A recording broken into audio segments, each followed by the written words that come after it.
स्वागत है आप सभी का हमारे इस प्लेटफॉर्म पे। हिस्ट्री में आज हम कवर करने वाले हैं बुद्धिज़्म का पार्ट 2 यानी कि बौद्ध धर्म, उसका जो सेकंड पार्ट है वो हम आज कवर करने वाले हैं। फर्स्ट वीडियो ऑलरेडी अपलोडेड है, अगर वो वीडियो आपने नहीं देखा है तो पहले वो वीडियो आप देख लीजिएगा। चलिए बिना देरी किए शुरू करते हैं हम आज का हमारा टॉपिक। बुद्धिज़्म यानी बौद्ध धर्म, इसकी शुरुआत कैसे हुई थी, कब इसकी स्थापना की गई थी और किसने इसकी स्थापना की, यह सब हमने पार्ट 1 में कवर कर लिया है। ठीक है, गौतम बुद्ध के द्वारा, जिनका असली नाम गौतम बुद्ध नहीं था, उनको जब बुद्ध की उपाधि मिली थी वो ज्ञान प्राप्ति के बाद वो बुद्ध या तथागत कहलाए। ठीक है, उनके पिता का नाम शुद्धोधन था, माता का नाम महामाया था, लेकिन जिन्होंने उनका पालन पोषण किया, क्योंकि उनकी माता की मृत्यु हो जाती है, जस्ट उनके जन्म के 7 दिनों के अंदर उनकी माता की मृत्यु हो जाती है, तो उनकी जो फोस्टर मदर थी जिन्होंने उनका पालन पोषण किया, उनका नाम था गौतमी, प्रजापति गौतमी, इसलिए वो गौतमी पुत्र भी कहलाते थे। 16 वर्ष की आयु में उनका विवाह हो जाता है यशोधरा से और उनके पुत्र का नाम था राहुल। ठीक है, इतना कुछ हमने कवर किया था। उसके बाद हमने ये भी देखा था कि उनके लाइफ के जितने इंसिडेंट हुए हैं, ठीक है, जो भी उनके लाइफ में घटना हुई है, उन सब के लिए एक सिंबल का, एक प्रतीक चिन्ह का यूज़ किया जाता है। जैसे कि जब उनका जन्म होता है, कहाँ होता है, कब होता है, ये सब कुछ डिस्कशन हो चुका है 563 ईसा पूर्व में। ठीक है, उनका जन्म कहाँ होता है, लुम्बिनी, जो कि कहाँ स्थित है, कपिलवस्तु, नेपाल में एट प्रेजेंट। ठीक, उनके जन्म का जो ये सिंबल है, उसके लिए हम कमल या सांड यानी कि लोटस और बुल, इस सिंबल को यूज़ करते हैं। जब वे 29 साल के थे तब उन्होंने गृह त्याग कर दिया था, जो कि हम इस इंसिडेंट को क्या कहते हैं, महाभिनिष्क्रमण कहते हैं। और इस इंसिडेंट को किससे इंडिकेट करते हैं हम, घोड़े से। ठीक है, यानी कि हॉर्स, उनके घोड़े का नाम क्या था, कंथक था। तो ये हमने देख लिया। उसके बाद 32 वर्ष की आयु में, जब वे 32 साल के होते हैं, तब उनको ज्ञान की प्राप्ति होती है। कहाँ पे होती है, बोध गया में, बोधि वृक्ष के नीचे, यानी कि एक पीपल का वृक्ष है, पीपल ट्री है। ठीक है, उसके वृक्ष के नीचे उनको ज्ञान की प्राप्ति होती है। ठीक है, ज्ञान की प्राप्ति का जो सिंबल है उसे हम किससे इंडिकेट करते हैं, बोधि वृक्ष से ही इंडिकेट करते हैं। इसे हम कहते हैं निर्वाण। ठीक है, इस इंसिडेंट को क्या कहा जाता है, निर्वाण। उसके बाद जब उन्होंने पहला अपना सरमन दिया, ठीक है, यानी कि ज्ञान प्राप्ति के बाद जब उन्होंने पहला अपना प्रवचन दिया, किसे दिया, उन 5 ब्राह्मणों को जो कि पहले उनके गुरु थे और वो उनसे सेटिस्फाई नहीं थे। ठीक है, फिर वे तपस्या करते रहे, मतलब कि भटकते रहे, ठीक है, यात्रा करते रहे। तब जब उनको ज्ञान की प्राप्ति हुई और उन्होंने अपना प्रथम प्रवचन फिर कहाँ दिया, सारनाथ में दिया। तो इस इंसिडेंट को हम किससे डिनोट करते हैं, व्हील से। ठीक है, यानी कि चक्र से, 8 स्पोक्ड व्हील से डिनोट करते हैं, यानी कि चक्र से। और इस इंसिडेंट को क्या कहा जाता है, धर्म चक्र प्रवर्तन। ठीक है, उसके बाद जब उनकी मृत्यु होती है तो उस इंसिडेंट को, जिसे हम महापरिनिर्वाण कहते हैं, 80 वर्ष की आयु में गौतम बुद्ध जी की मृत्यु हो गई थी। ठीक है, उसे हम क्या कहते हैं, महापरिनिर्वाण।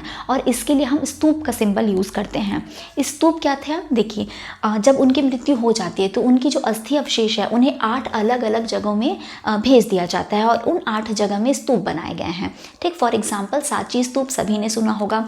ठीक है, एक होता है स्तूप बौद्ध धर्म में, एक होता है स्तूप, एक होता है विहार। ठीक, विहार क्या होता है, जहाँ पे जो भिक्षु हैं यानी कि मॉन्क और नन हैं, उनके रहने की जो जगह है उसे क्या कहा जाता है, विहार कहा जाता है। ठीक, और ये जो स्तूप बनाए गए हैं वहाँ पे जो पूजा स्थल है उसे क्या कहते हैं, हम चैत्य कहते हैं। ठीक है, तो चैत्य और विहार, ये 2 चीज़ बौद्ध धर्म में आपको देखने मिलेगी। ठीक है, चलिए इतना सब कुछ हमने कवर कर लिया था। उसके बाद हमने क्या पढ़ा था कि निर्वाण, जो बौद्ध धर्म का जो मेन एम होता है, अल्टीमेट एम होता है, वह होता है निर्वाण की प्राप्ति करना। निर्वाण की प्राप्ति करना यानी कि एक दुख रहित जीवन व्यतीत करना, दुख रहित जीवन।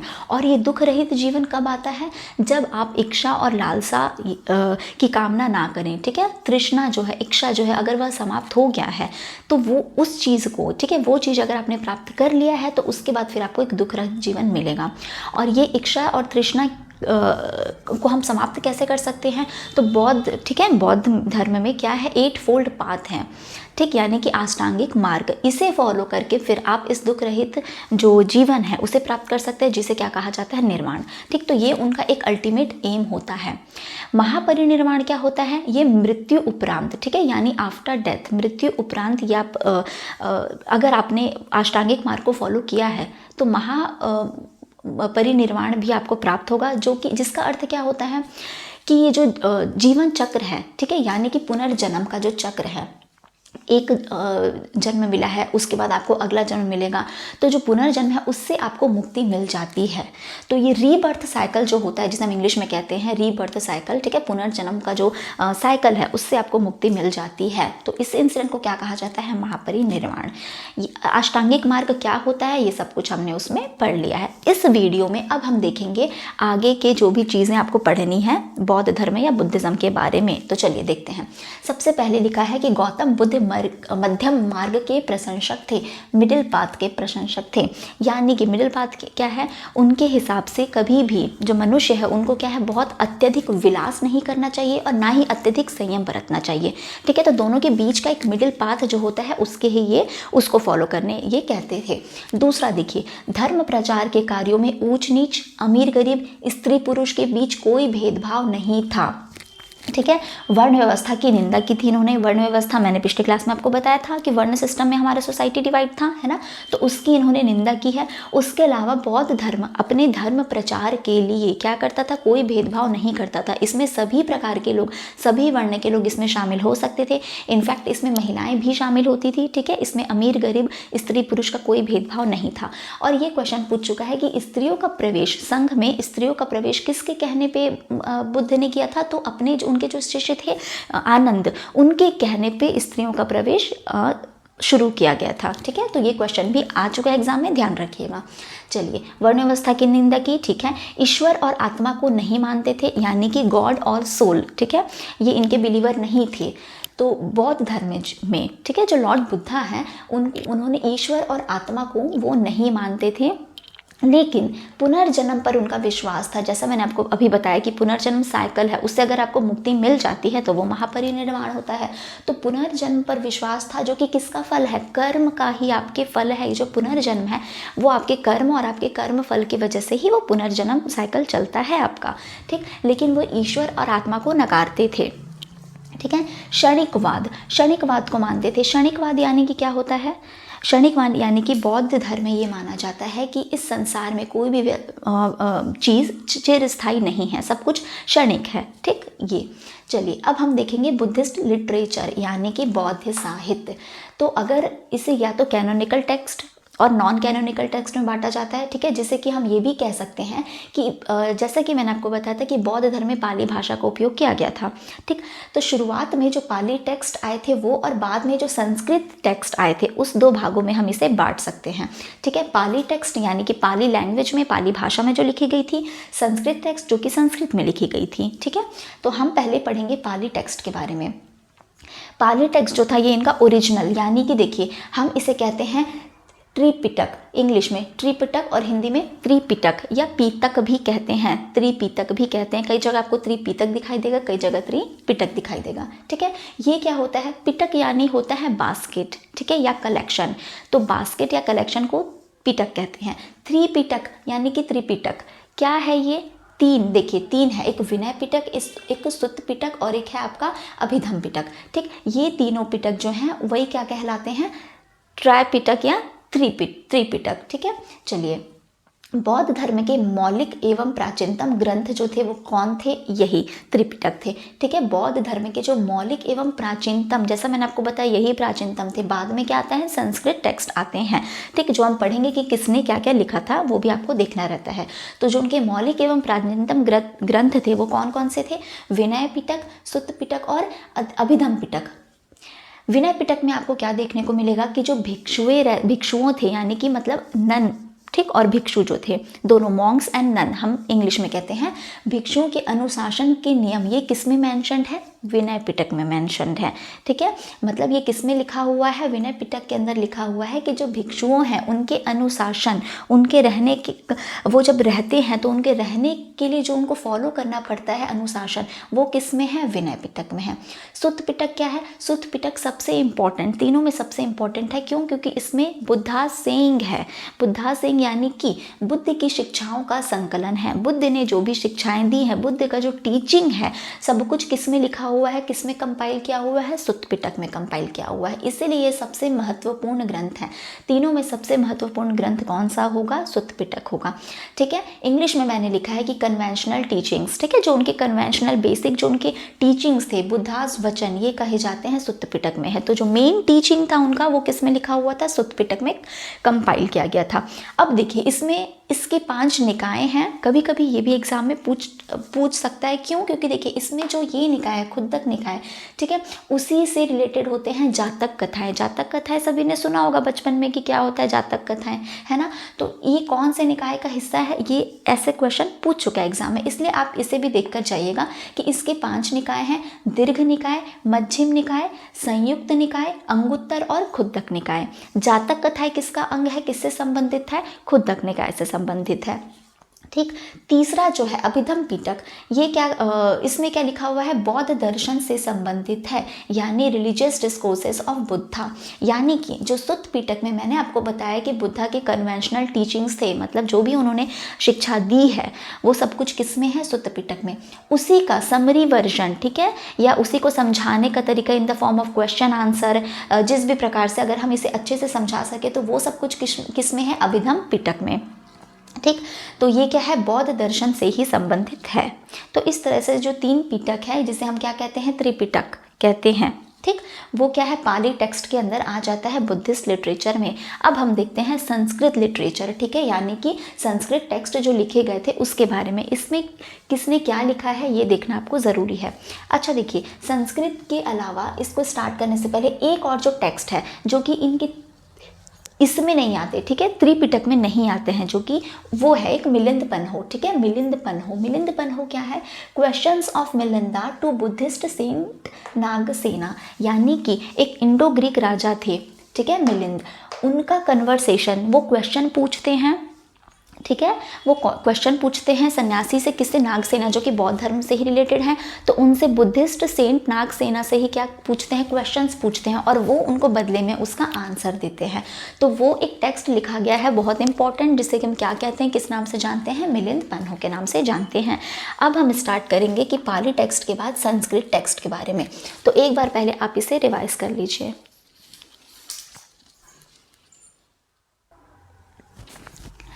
देखिए, संस्कृत टेक्स्ट में क्या क्या आ जाता है आपका, अश्वघोष ने लिखा था, ठीक है, अश्वघोष ने लिखा था, नागा अर्जुन ने लिखा था, क्या क्या लिखा था वो देखना है आपको, बुद्धघोष ने लिखा था। जितने इंपॉर्टेंट टेक्स्ट है जो इन्होंने बाद में लिखे थे संस्कृत में वो इंपॉर्टेंट है। अब जैसे कि देखिए अश्वघोष, ये बहुत इंपॉर्टेंट है, ये एग्जाम में डायरेक्ट पूछ चुका है, बुद्धचरित, ठीक है, अश्वघोष के द्वारा रचित क्या क्या है, बुद्धचरित, सौंदरानंद और सारीपुत्र प्रकरण। ठीक है, आपको नाम इसमें रटने हैं, याद रखने हैं, इंपॉर्टेंट है।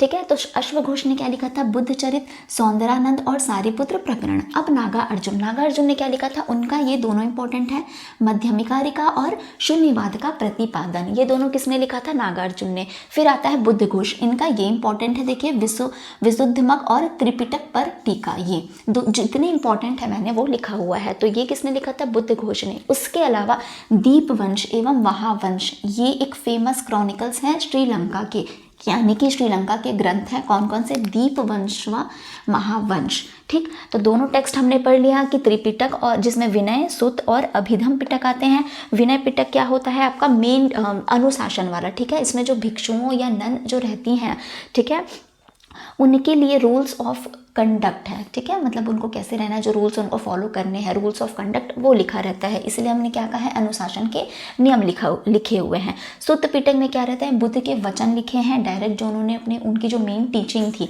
ठीक है, वो उन्होंने सुत्त पिटक में कंपाइल किया गया है। ठीक है, उसके बाद आपका क्या आ जाता है, अभिधम पिटक। ठीक है, अभिधम पिटक में क्या लिखा है, जो सुत्त पिटक है उसी के बारे में, बौद्ध दर्शन से ही संबंधित है, क्योंकि सुत्त पिटक का ही क्या है, वो उसमें समरी है, क्वेश्चन आंसर के फॉर्म में है, ठीक है, या सारांश आप कह सकते हैं, ये लिखा हुआ है। ठीक है, मिलिंद पन्हो मैंने आपको बता दिया क्या था, संस्कृत टेक्स्ट में क्या क्या इंपॉर्टेंट है, अश्वघोष ने क्या लिखा था, नागार्जुन, बुद्धघोष, ठीक है, इन्होंने क्या लिखा था। उसके अलावा दीपवंश व महावंश कहाँ के क्रॉनिकल्स हैं, श्रीलंका के। ठीक है, चलिए ये भी हमने कवर कर लिया है कि स्त्री पुरुष स्त्रियों का भी प्रवेश संघ में किसके द्वारा, किसके कहने पे आया था, आनंद के कहने पे आया था, ये हमने देख लिया। और जो पहली महिला थी जो पहली महिला थी वो कौन थी, इसमें प्रवेश लेने वाली पहली महिला कौन थी, जो उनकी फोस्टर मदर है, ठीक है, बुद्धा की जो फोस्टर मदर है गौतमी प्रजापति, ठीक है, या प्रजापति गौतमी भी लिखा रहता है कई जगह, तो वो पहली महिला थी जिन्होंने इसमें प्रवेश लिया था। ठीक, चलिए और एक क्वेश्चन पूछता है कि बुद्ध अपने जीवन का सर्वाधिक समय उन्होंने कहाँ व्यतीत किया, तो उसका आंसर होता है श्रावस्ती में। ठीक है, श्रावस्ती में बुद्ध ने अपने जीवन का सर्वाधिक समय वहीं व्यतीत किया था।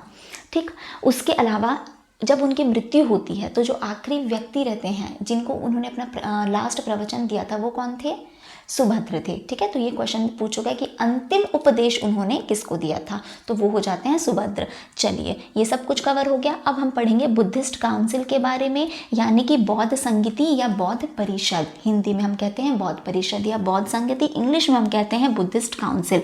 तो अभी तो मैंने लिखा है यहाँ पे कि फर्स्ट काउंसिल कब हुआ था, कहाँ हुआ था, कौन पेट्रोनाइज मतलब किसका संरक्षण प्राप्त था और उसके कौन चीफ थे। ठीक है, ये मैंने अभी लिखा हुआ है। उसके बाद इसमें क्या हुआ, इसमें क्या इंपॉर्टेंट हुआ, इसमें क्या, अब मैं आपको समझाऊंगी। तो चलिए देखिए, सबसे पहले फर्स्ट काउंसिल, फर्स्ट 4 काउंसिल हुए थे।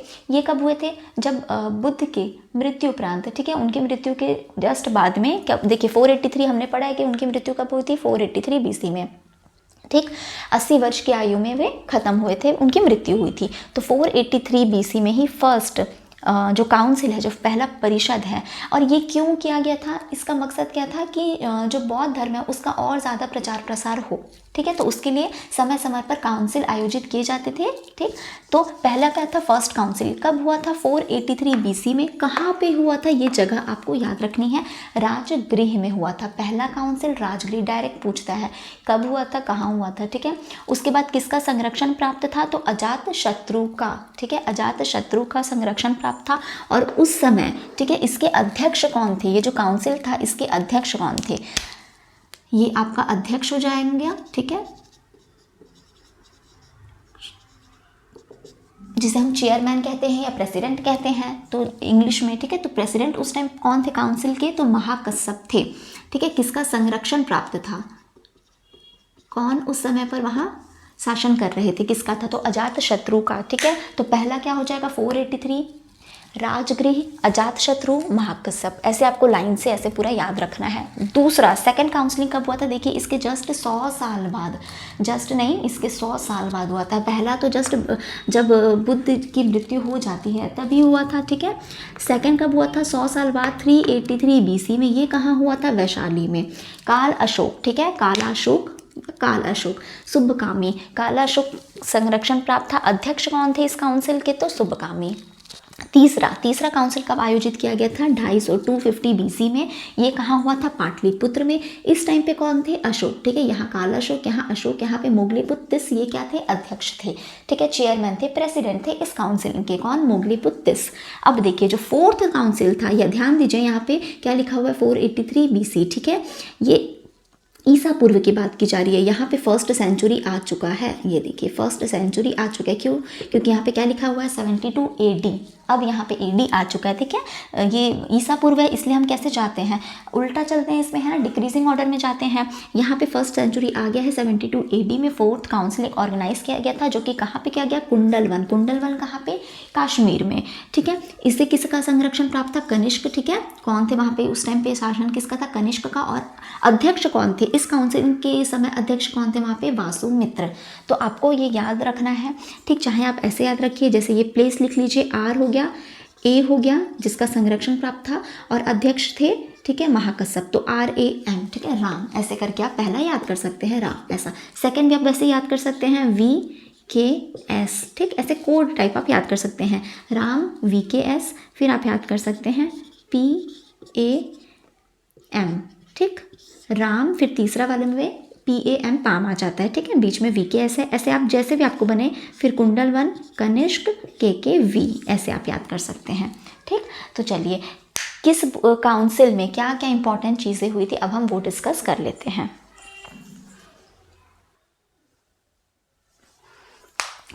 जब हम प्रथम संगीति की बात करते हैं, यानी कि फर्स्ट काउंसिल के बारे में बात करते हैं तब, ठीक है, जो कि कब हुआ था, जस्ट बुद्ध के मृत्यु के उपरांत हुआ था। ठीक है, इसमें क्या क्या क्या था, जो दोनों जो इम्पोर्टेंट, जितने हमने क्या पढ़ा है कि 3 पीटक थे। ठीक है, त्रिपिटक हम जिसे कहते हैं, उसमें से जो एक सुत्त पिटक था, एक विनय पिटक है ना, और अभिधम बाद में हुआ।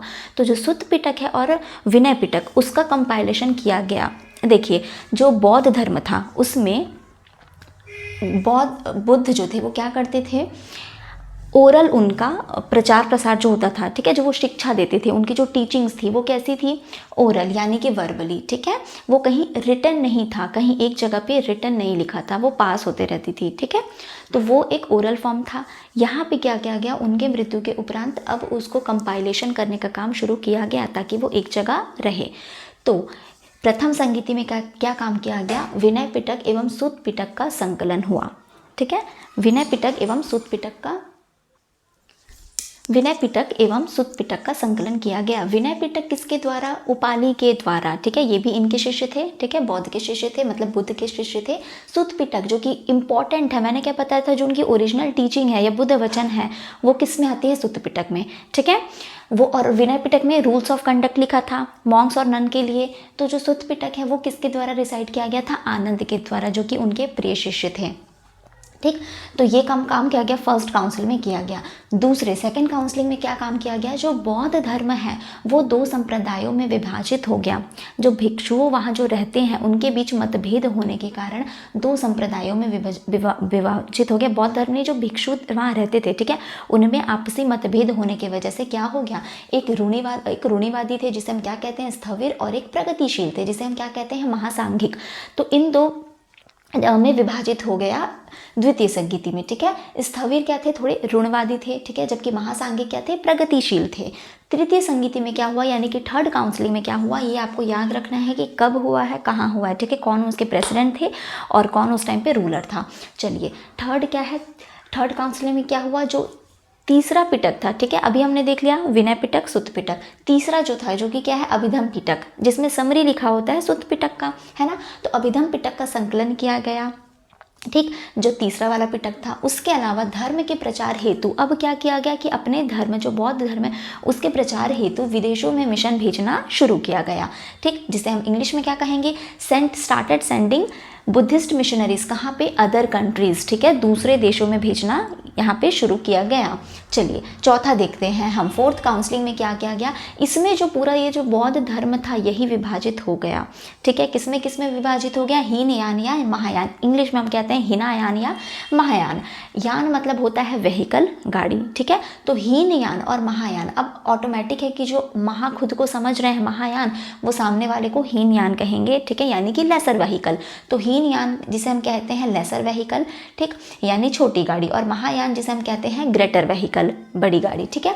क्या होता था, लेसर व्हीकल यानी ऑर्थोडॉक्स और ग्रेटर व्हीकल यानी हेटेरोडॉक्स। मतलब कि जो हीनयान थे वो पूरे स्टिक रहते थे, जो ओरिजिनल टीचिंग है बुद्धा की, ठीक है, वो बिल्कुल परिवर्तन उसमें नहीं चाहते थे। जैसा बुद्धा ने टीचिंग किया था, सिखाया था, ठीक है, उसी को सिर्फ फॉलो करते थे वो ना तो ईश्वर को मानते थे, और ओरिजिनल जो टीचिंग्स थी इसकी सिर्फ उसी पे रहना ये पसंद करते थे, बिल्कुल भी उसमें परिवर्तन ये नहीं चाहते थे। ये बुद्ध को भगवान ना मानकर, जो वो थे कि वह इंसान का रूप है, मनुष्य का ही रूप है, जिन्होंने क्या निर्वाण प्राप्ति की है, ठीक है, एनलाइटमेंट प्राप्ति किया है, उन्होंने इसे ही मानते थे। जबकि जो महायान है वो इनकी वर्शिप करते थे, इनके आइडल वर्शिप यानी कि इनकी मूर्ति पूजा करते थे, ठीक है, वो कौन थे, महायान। और हीनयान क्या थे, ये बिल्कुल भी परिवर्तन नहीं चाहते थे, इसलिए इन्हें क्या कहा गया है, ऑर्थोडॉक्स कहा गया है, ठीक। इन्होंने पाली भाषा का ही प्रयोग किया, जबकि बाद में महायान ने क्या किया था, संस्कृत भाषा का प्रयोग होने लगा। जो हमने टेक्स्ट भी देखा है संस्कृत में लिखे गए थे, ठीक, वो सब किसको फॉलो करते थे, महायान को फॉलो करते थे। हीनयान क्या था, पाली भाषा में रूढ़िवादी, जैसा मैंने आपको बताया कि बिल्कुल परिवर्तन नहीं चाहते थे, तो उसे ही हम क्या कहते हैं, रूढ़िवादी कहते हैं, ठीक। हाँ, परिवर्तन का कट्टर विरोधी, परिवर्तन के बिल्कुल विरोधी थे। उसके अलावा व्यक्तिगत निर्वाण पर बल दिया। इन्होंने कहा कि व्यक्तिगत, इंडिविजुअल निर्वाण प्राप्त करना चाहिए लोगों को, ठीक है। बुद्धा का जो टीचिंग है उसे फॉलो करके, अष्टांगिक मार्ग को फॉलो करके क्या करना चाहिए, व्यक्तिगत निर्वाण पर बल दिया। जबकि वो क्या करते थे, सामूहिक निर्वाण पर बल देते थे, यानी कि जो उसमें भिक्षु हैं, जो भी बौद्ध धर्म निर्वाण प्राप्ति के, वो भी एबल हैं, ठीक है, वो कर सकते हैं निर्वाण की प्राप्ति, लेकिन वो क्या करते थे, डिले करते थे, ठीक है, निर्वाण प्राप्ति में थोड़ा सा डिले करते थे ताकि वो बाकी लोग को भी शिक्षा दे सकें, ठीक है। जबकि ये क्या सोचते थे कि आप व्यक्तिगत निर्वाण पर बल देते थे, ठीक है। चलिए, फिर मूर्ति पूजा के विरोधी थे। जैसा मैं बताया कि बुद्धा को ये क्या मानते थे, एक मनुष्य की तरह ही मानते थे कि वो मनुष्य थे, लेकिन उन्होंने क्या प्राप्त किया, निर्वाण प्राप्ति किया था उन्होंने। जबकि वो क्या मानते थे, वो उनकी पूजा करते थे और आइडल वर्शिप, मूर्ति पूजा करते थे, उनको भगवान मानते थे, ठीक है। उनकी ब्लेसिंग्स से ही हम निर्वाण प्राप्त कर सकते हैं, ये महायान का विचार था। तो ये मूर्ति पूजा के विरोधी थे, अनिश्वरवादी थे इसी प्रकार से, ठीक है। इसका कहाँ पे ये जो धर्म है ये कहाँ पे है, देखिए, जो इसको फॉलो करते हैं हीनयान को, ठीक है, जो कट्टर, मैंने बताया कट्टर विरोधी थे परिवर्तन के, वैसे ही बुद्धा टीचिंग को वैसे ही फॉलो करते थे वो। चाइना, जापान और सेंट्रल एशिया, मध्य एशिया, यहाँ पे महायान के बारे में अगर हम देखें तो ये इनके अपोजिट कैसे थे, ये परिवर्तन के विरोधी ना होकर बौद्ध धर्म में थोड़ा सा परिवर्तन चाहते थे कि समय समय पर परिवर्तन होता जाए। तो इन्होंने किस भाषा का उपयोग किया, संस्कृत भाषा का उपयोग किया, बुद्ध को भगवान के रूप में मानना, ठीक है, इसलिए ये ईश्वरवादी हुए, ठीक है, अनिश्वरवादी नहीं हुए, क्योंकि बुद्ध को भगवान के रूप में मानते थे, उनकी मूर्ति पूजा भी करते थे, ठीक। उसके अलावा समय के साथ परिवर्तन चाहते थे, मूर्ति पूजा प्रगतिशील थे क्योंकि समय के साथ परिवर्तन ही चाहते थे। सामूहिक निर्वाण पर इन्होंने बल दिया, ठीक है, जबकि ये क्या करते थे, इंडिविजुअल निर्वाण की प्राप्ति मनुष्य को करनी चाहिए, है ना, और ये क्या करते थे, सामूहिक निर्वाण। उसके अलावा ये आत्मा को भी मानने लगे थे। बुद्ध की कृपा से भी मोक्ष प्राप्त, इनका कहना था कि सामूहिक निर्वाण में, इसमें क्या रहता है, निर्वाण मतलब दुख रहित जीवन, ठीक है, उसमें रहता है कि दुख रहित जीवन तो हो प्लस आनंद की प्राप्ति भी हो, ठीक। तो बुद्ध की कृपा से भी मोक्ष प्राप्त हम कर सकते हैं, क्योंकि वह उनको भगवान मानते थे, ईश्वरवादी थे। इसका फैलाव कहाँ पे है, Sri Lanka, Burma, south east Asia यानी कि दक्षिण पूर्वी एशिया की तरफ, ठीक। तो इस प्रकार से हमारा पूरा बौद्ध धर्म कंप्लीट होता है। जितने इंपॉर्टेंट टेक्स्ट थे, ठीक है, काउंसलिंग कब हुआ, क्या क्या चीज़ें उसमें इंपॉर्टेंट हुई, ये सब मैंने आपको बता दिया है। उम्मीद करती हूँ कि आपको ये लेक्चर पसंद आया हो, समझ आया हो। जैन धर्म का जब हम टॉपिक कंप्लीट करेंगे तब उसके बाद हम एक क्वेश्चन आंसर के फॉर्म में फिर से रिवाइज करेंगे बुद्धिज्म को, ठीक है। बौद्ध धर्म को हम एक बार और क्वेश्चन आंसर के फॉर्म में पढ़ लेंगे, रिवाइज कर लेंगे, ठीक है। तो मुझे लगता है कि आपको जितनी इंपॉर्टेंट मुझे समझ आया, मैंने आपको सब कुछ बता दिया। उम्मीद करती हूँ आपको ये समझ में आया होगा। मिलते हैं हम अगली वीडियो में। Thank you so much, take care.